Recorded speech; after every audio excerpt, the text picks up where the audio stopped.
Good evening and welcome to Also Fumar Takes live from the Caldwell Cigar Studio of Euless, Texas.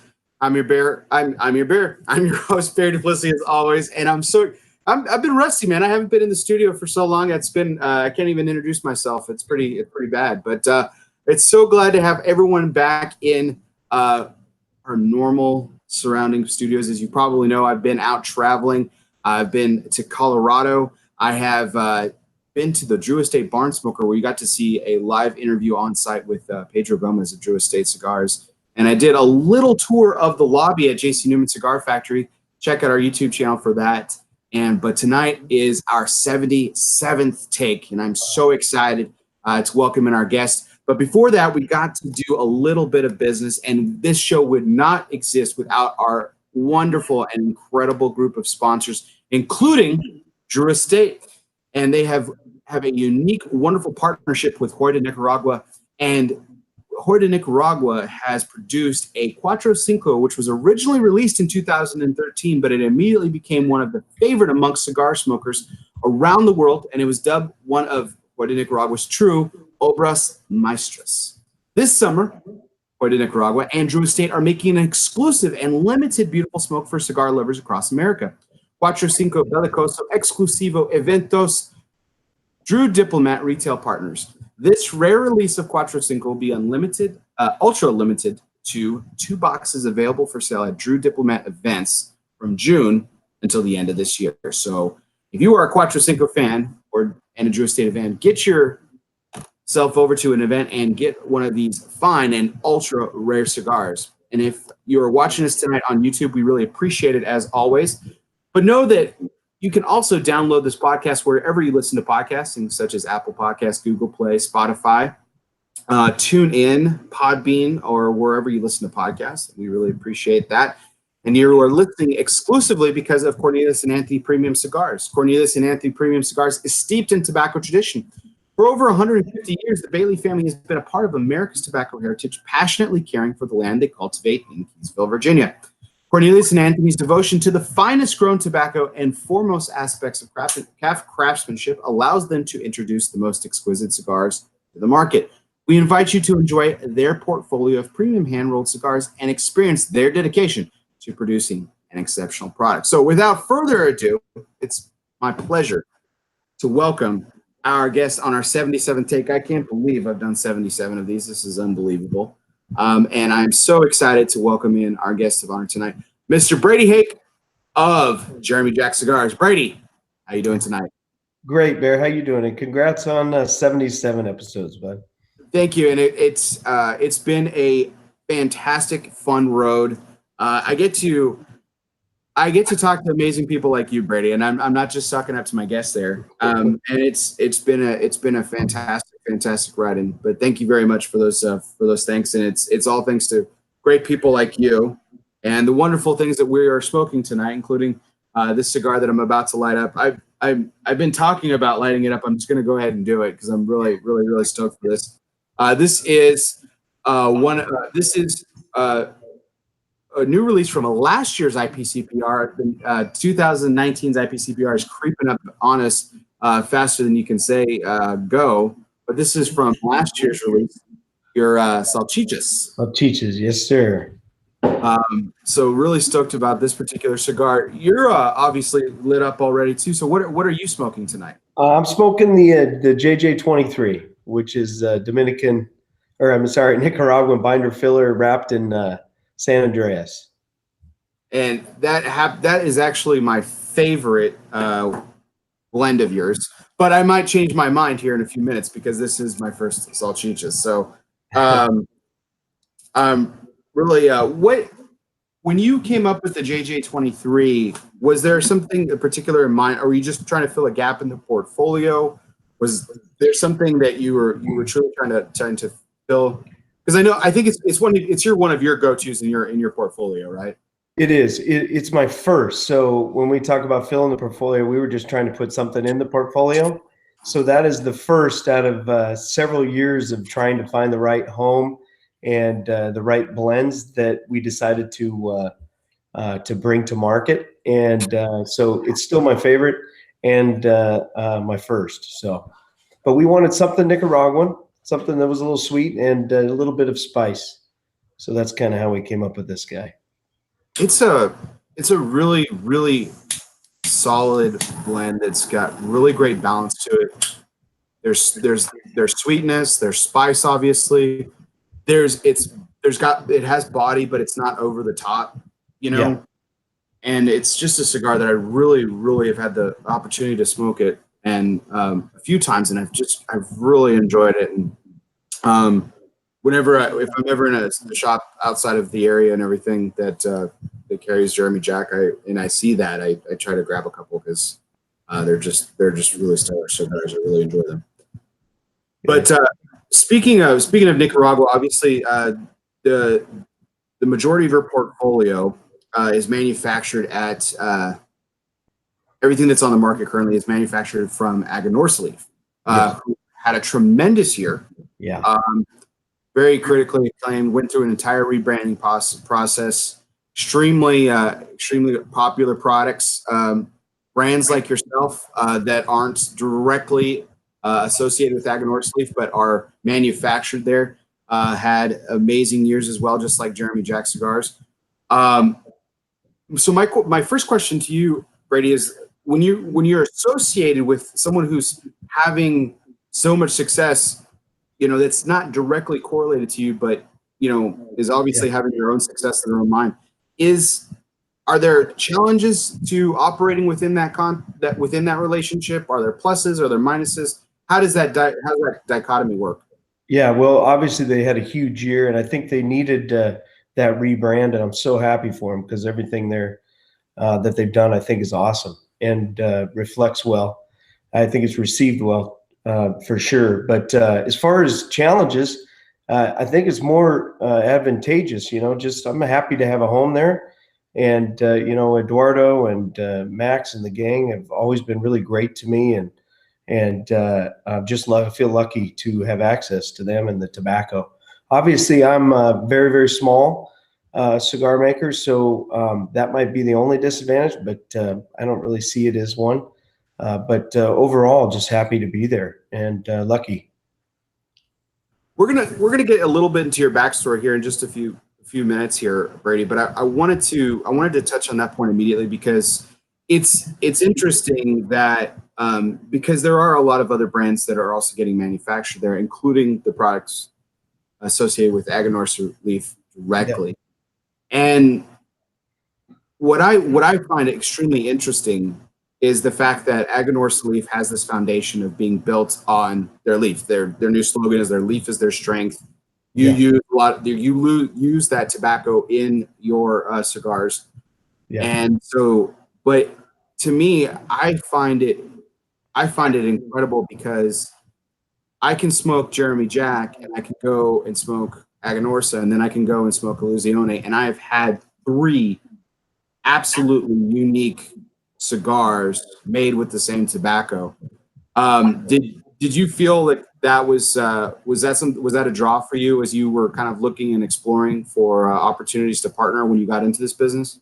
Yeah, well, not so much when we started, but I think you see how wide a variety of different flavors and different blends that they're putting out and how different they are. But you know, for me, it was really tough. You know, I was just a kid from Wyoming, a retailer, and it was really tough. I went through 3 or 4 different cigar makers before I ended up, and someone introduced me to Paul Palmer at one of the shows, and that's how I ended up with them. But it was a struggle until I met them, and everything kind of fell into place from that point on. So.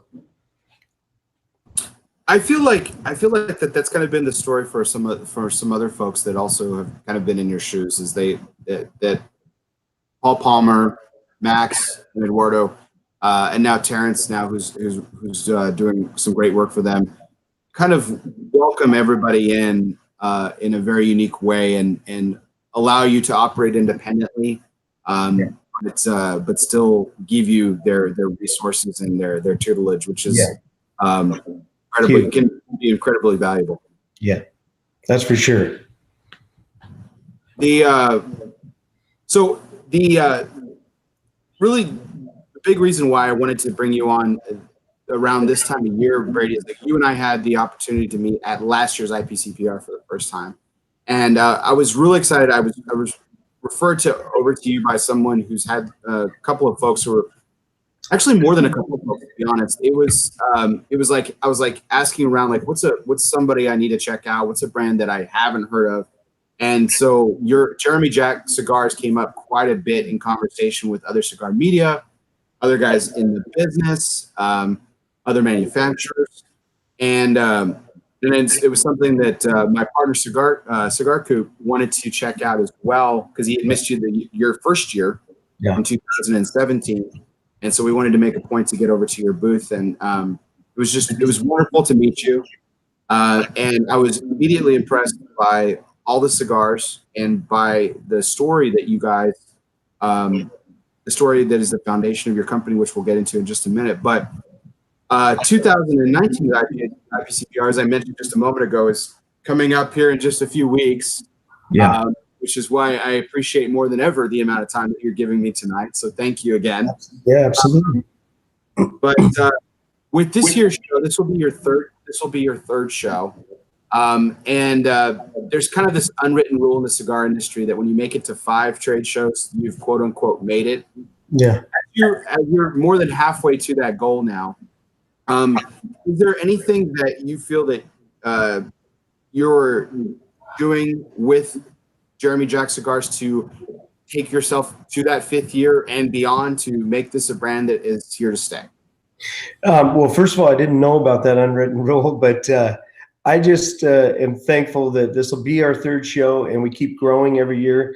You know, like I mentioned before and on CoOp Show is I'm really, really small, and I've wanted to let a lot of this happen organically and grow kind of regionally from where I'm at on the West Coast.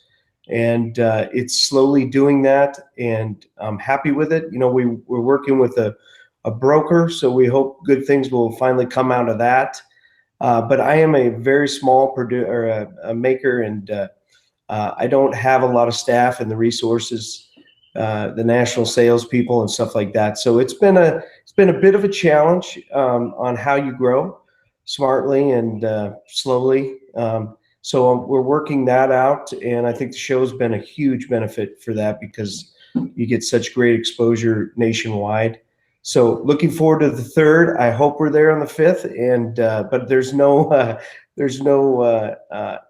I didn't know about the rule. So if we make it, great, but happy to be there at 3. Well, you know I'm a baseball fan, Brady. So I find that unwritten rules kind of find their way to me and everything every once in a while. That's kind of like something that's it's not something that's written in stone. Obviously, it's something that's mentioned, in the industry and everything. So one could say that you've probably made it after the first couple of years with the great shows that you've had.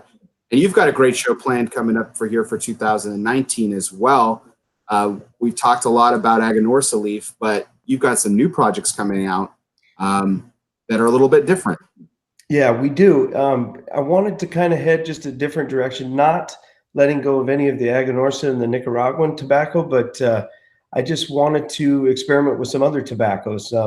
I met Felipe Gregorio through a mutual contact, and went to the DR and visited him and put together some blends. He grows his own tobacco in Costa Rica and has, I think, for 6 or 7 years now. And to me, it's very, very interesting. And I feel like there's so much stuff coming out of Nicaragua right now that I wanted to try some other things. I'd never done a Dominican blend. So we've got, over the past year, I've worked on about 3 or 4 different blends, and I'm finalizing those, what I'll bring and introduce at the show in a couple of weeks. We're kind of leaving it down to the wire, but one of them is a Candela, Dominican binder and filler, and Ecuadorian Candela that I'm excited about. I've always been a big fan of the Candelas, and that's a 7x48, so we'll be bringing that out. And then I'm also doing a small cigar. I get asked all the time, don't have time for a big cigar, that dog walker stick. So we've got a great Dominican blend with a Habano Ecuadorian wrapper, and that's a 5x38. and that'll be packs of 5 and then also boxes of 40 for retailers. So those are 2 that we'll bring out for sure, and then a couple others. I don't know which yet, but most likely this blend that Felipe and I did from Costa Rican. It's Costa Rican Puro, medium full, and I don't know. I just find the tobacco to be very interesting. So not to take away from the Nicaraguan or the Agnorsa at all. That'll all still be there, and that is the core and what we were built on. But looking forward to trying these, seeing how it's received. Just to go off a little bit here for a second, Brady. It just occurred to me. I don't know if you've had anything planned with this in particular, but one of the things I love that has nothing to do with your cigars in particular is I love your branding. I love the Jeremy Jack logo. It's very modern yet traditional, as oxymoronic as that sounds. It has a very modern look, but it's very simplistic and traditional in nature. And are you going to be doing anything as an offshoot of that for these Dominican cigars? Are they going to have completely unique labeling? How's that going to look? Yeah, I've got all the product out of Dominican will be the same standard Jeremy Jack wrapper on the classic lines, but it'll be in black. And then I do have a couple that are coming out, like my 5x8 is actually called the Chingadera. So I won't say what that means, but anyway, we had fun with a couple of them. And so you'll get a little mixture of both probably at the show. By the way, I'm about an inch here into the salchichas, and it's amazing. It's good. The draw is effortless, but without being too loose. Like there's that little bit of resistance that I prefer personally. Yeah. The retrohale on it is phenomenal. Beautiful spice. It is a really, really nice cigar so far. I'm really enjoying this. This is really fabulous. The people that pick that up in the El Chapo, they're always amazed at how well that smokes and draws, because it feels so tight, but it's just beautiful, and a testament to Aganorsa and their quality control for sure. It's funny you mentioned that, because when I did pick up the El Chapo was the first cigar of yours that I smoked, and it was a very heavy in hand, very dense. It felt very dense, and I was like, man, this is, I had that preconceived notion. I was like, this might have a little bit of a tough draw to it, and it really opened up. I have to say it's not up to the 23 yet, but I mean, come on, I'm only an inch in, but I am enjoying the flavor a little bit more than the El Chapo, and that's saying something, because I really enjoy that cigar as well. Yeah. So, but this is dynamite. I'm really enjoying this. So just to go back to the project that you're working on with Felipe Gregorio out of the Dominican, you said you've always enjoyed candelas. What were some candelas in the past that you like maybe inspired or maybe influenced this project with Felipe Gregorio? Well, I love the one that Roma's putting out. I also like the Fuente 858 Claro. I just think both of those are fantastic sticks, but there's just something kind of light and sweet about that wrapper that I've always enjoyed, and just something unique and different. So it certainly is making a comeback. There was a while that, I mean, they called it when it first came to market in the 50s and 60s, in the 60s, after the embargo, Candela wrapper became very, very popular in this country. In fact, it's so popular that manufacturers would call it American Claro. It wasn't called Candela back then. And I mean, it was everywhere. And if you look at some like old classic movies, you'll see like guys like Tony Curtis lighting up a green cigar, and Paul Gardnerian, who wrote his book Gourmet Guide to Cigars, talks about his first experience of coming to America and seeing these green cigars. And he was totally weirded out by it. Yeah. I think a lot of people are when they first see them. I think so. It's definitely something that catches your eye, and they're like I said, it's making a comeback now. There's a lot of different companies, and yours included, that are going to be producing Candela, and it's kind of taking over that the craze that was the Connecticut Renaissance that we've had in recent years, where people were like, "Oh, this isn't your grandfather's Connecticut," quote unquote. Yeah. Now it's this isn't your grandfather's Candela cigar. But did you? Those are two very different Candelas that you've enjoyed, the Roma and the Arturo Fuente. One's more classic and one's more, more modern.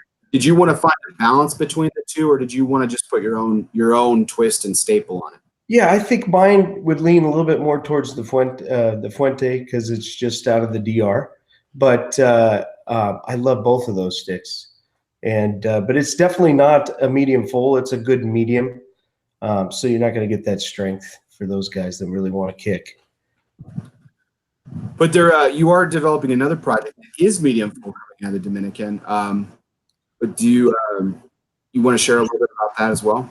Yeah, that's the one out of Costa Rica that would be full body, medium full, and that is going to be called Prince, and that is fingerprints, and that is a all Costa Rican Puro, and this is all the tobacco that Philippe grows there in Costa Rica and has for 6 to 7 years now, and so I'm very, very excited about that one. Again, I'm getting all this product at the very last minute, so we don't know yet what we're going to bring to the show, but I'm sure that'll be one of them. And that's one that I'm very excited about because to me, it's just different. So, and that's what I was looking for. That is very different. We saw a pretty critically acclaimed Ecuadorian Puro come out last year. But Costa Rican, that's something very, very, very unique. That I'm really excited about. Is it? Are there any like key flavors, components? Is it a spicy cigar? Like you said, it's no the full side, but yeah, it's got it kind of surprises you the power of it, but it's sweet and it's got just a little bit of spice, but not much. But fantastic cigar. I'm excited for it, and yeah, I don't think there's a lot of growers down there. He might even be the only one. I'm not sure, but I'm sure there's a couple. But it's unusual. A lot of good cigars come out of Costa Rica, and Bombay is manufactured down there and everything, and he uses Costa Rican tobacco. But I've smoked a lot of cigars with Costa Rican tobacco. Costa Rican Puro, though, I'm really excited about. I want to see what you guys put together, so that'll be a really, really great project to try out. We've kind of been talking a little bit about the present and the future here, Brady. I want to take a step back for those of my audience who haven't experienced any of your cigars or know anything about your story, because I think it's something incredibly interesting. You as you mentioned just a few moments ago, you're a kid from Wyoming coming from the retail side of the business. Why don't you just tell us a little briefly about what the birth of Jeremy Jack Cigars and why you decided to get into the manufacturing side? Yeah. So I'm from Jackson, Wyoming. It's a small town. We had a tobacconist there. I think when I bought it, it was 35 years old, and he was about ready to shut down, and he just had enough. So one thing led to another. I didn't want to see it shut, so I ended up buying the store.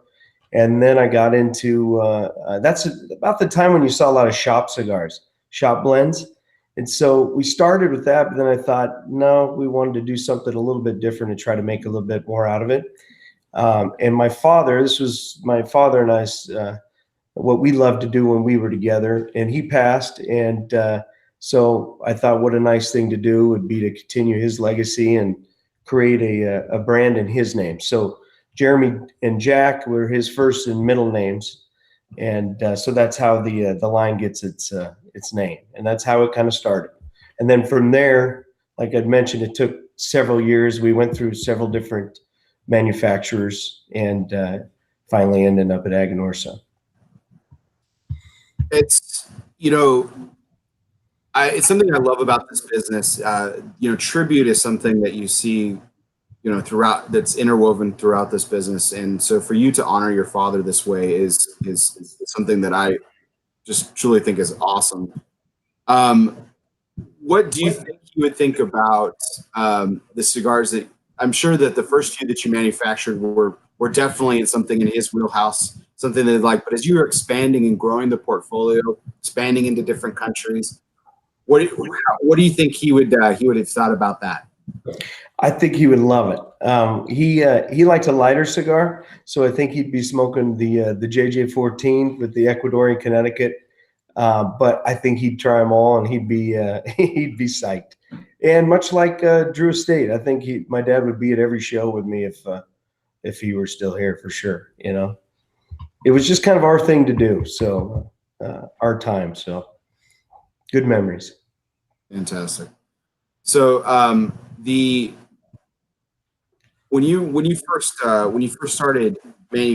got into this business, into the retail side, you actually when you purchased it from that gentleman who'd been in business for 35 or 40 years, but you didn't stop there actually before you got into manufacturing as well, because you own a few retail shops. Yeah. I've owned one in Lake Havasu City, Arizona, and one in Napa. So I have 3 of those, and done buying shops. So it's just going to be focusing on Jeremy Jack now.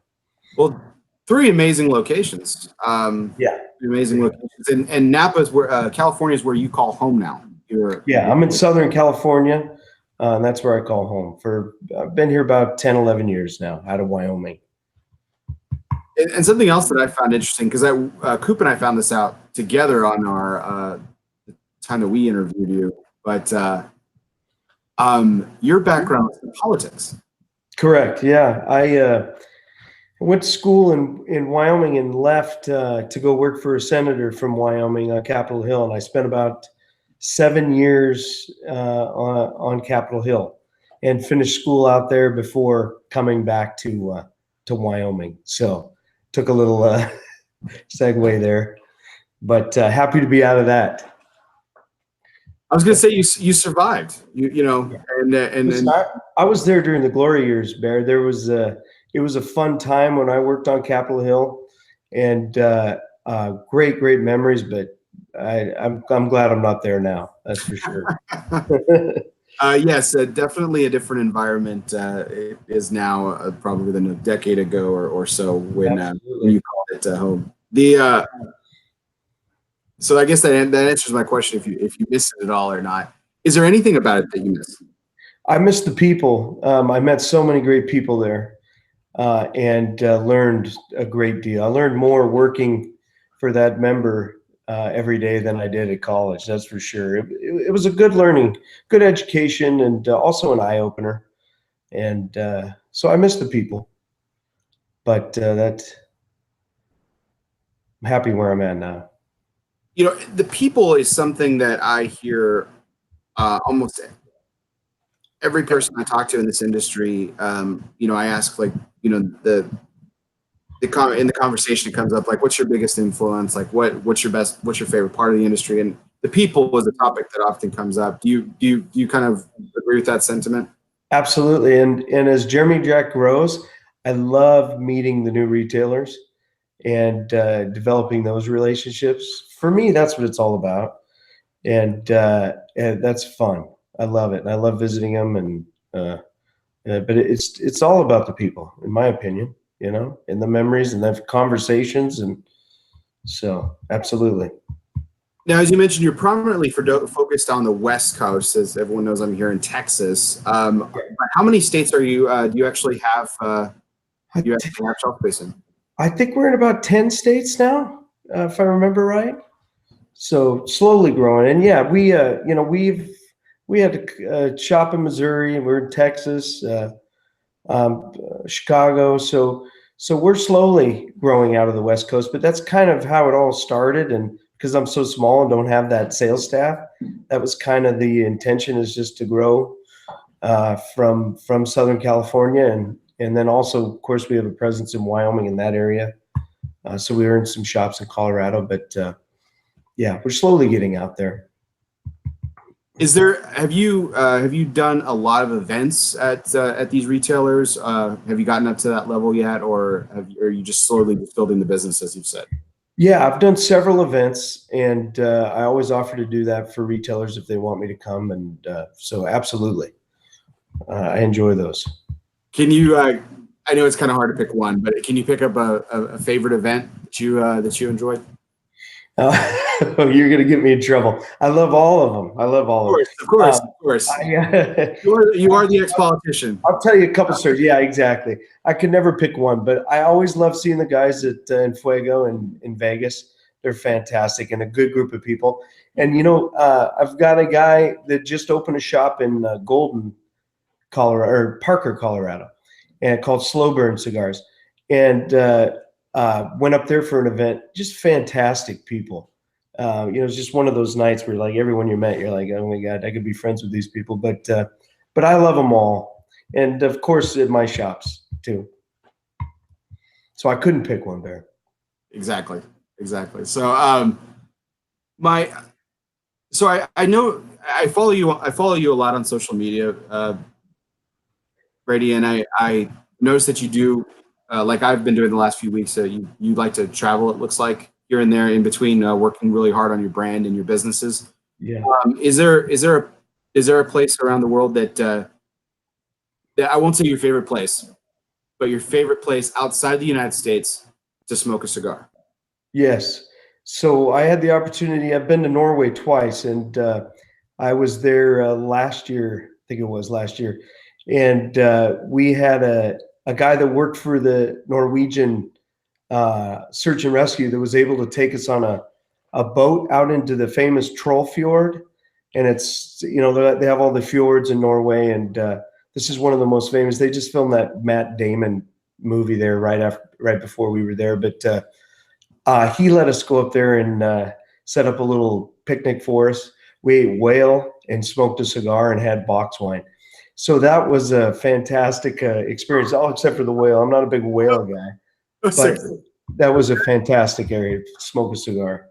That's just like the biggest contradiction ever. I mean, like the spread that you had. So what did you enjoy there? Well, we had a cigar. Yeah. Box wine. And whale. Yeah, exactly. It was interesting, but one of the most peaceful places I've ever smoked a cigar, and beautiful. I'll never forget that one. Do you remember what kind of whale it was? Now I'm just fascinated about this. What kind of whale it was? It was a whale, smoked whale meat, and it comes in a log, and it's very dark. It looks like liver, and they eat it quite a bit over there. And I wasn't.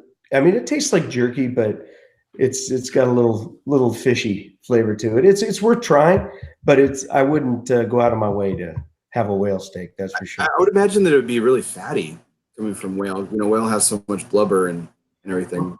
Was it lean at all? Yeah, the jerky we had was just a little bit more tender than say beef jerky that you get in the States.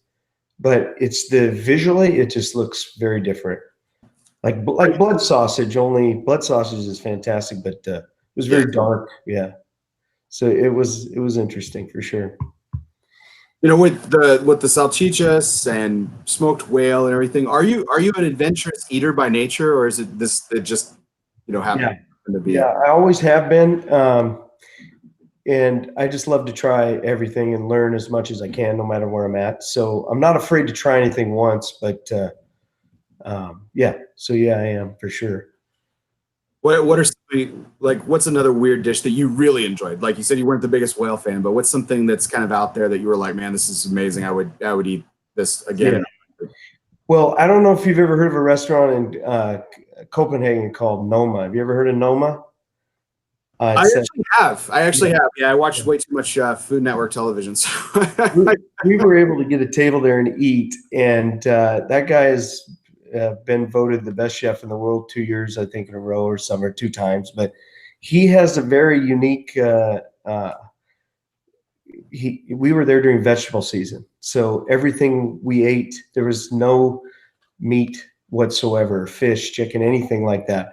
So we ate pollen and barbecued, grilled rose petals, and oh my God, there was so many interesting things that were delicious, but that you would never think to eat. Right.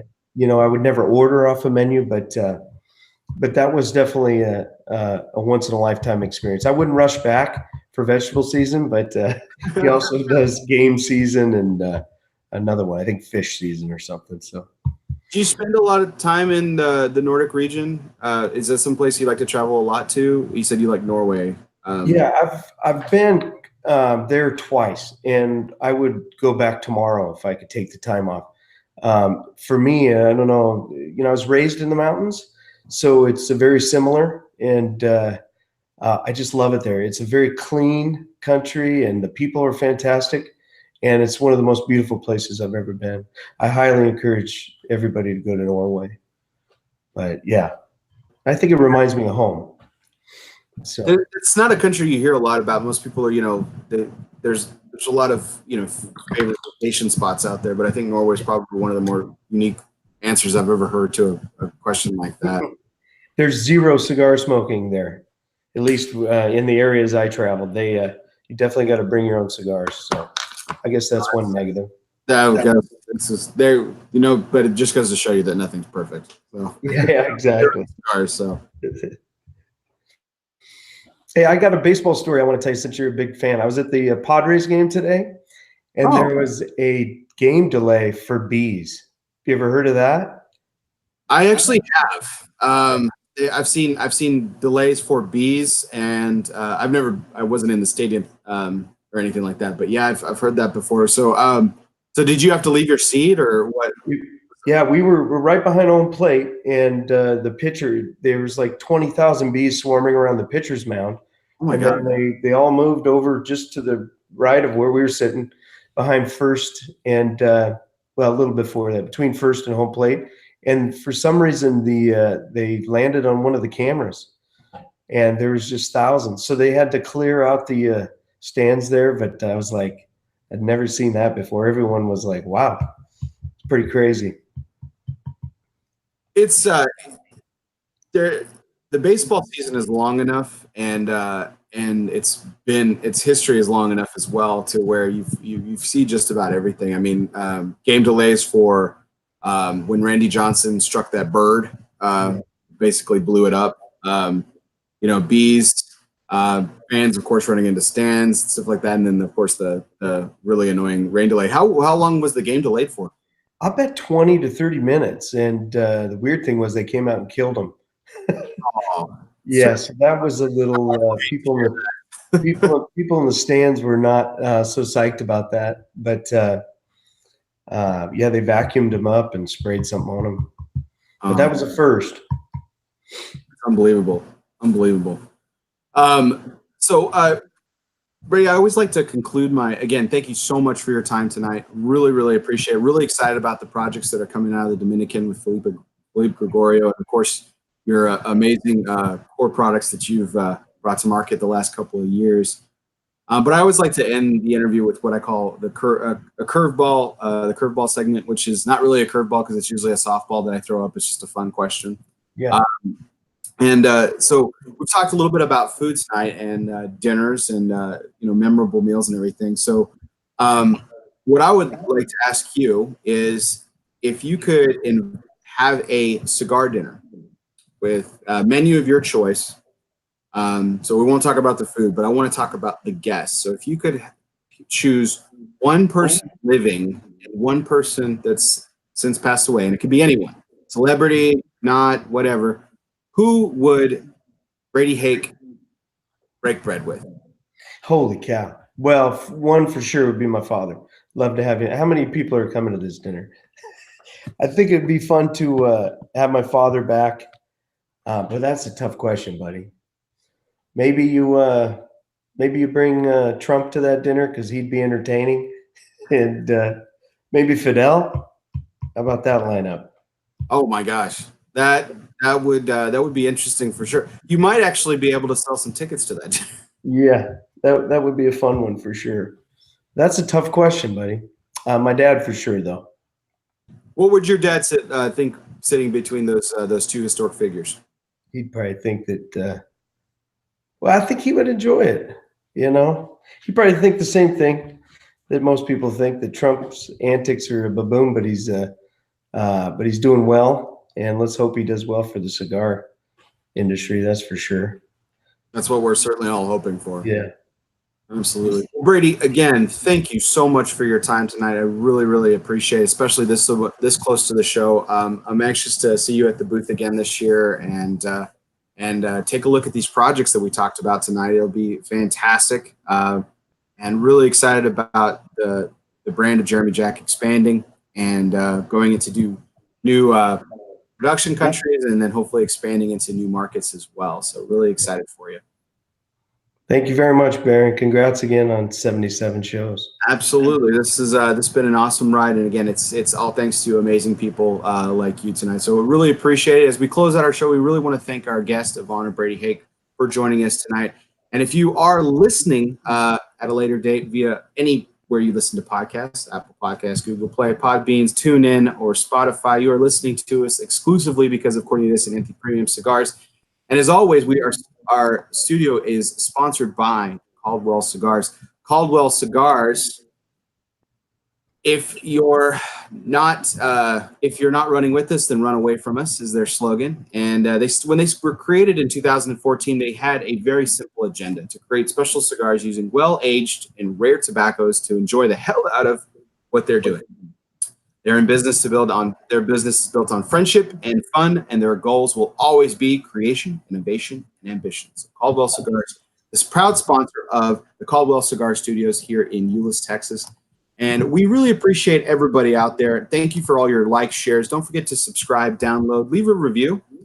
But most importantly, get to a retailer and check out Jeremy Jack Cigars, because you're in for an absolute treat like I've been enjoying tonight. The salchichas from Jeremy Jack, an amazing cigar, one that you definitely need to try. It's an unusual shape, but it's phenomenal. The draw is great. The flavor is phenomenal. Definitely give all of Jeremy Jack Cigars a try. Brady, again, thank you so much for your time this evening.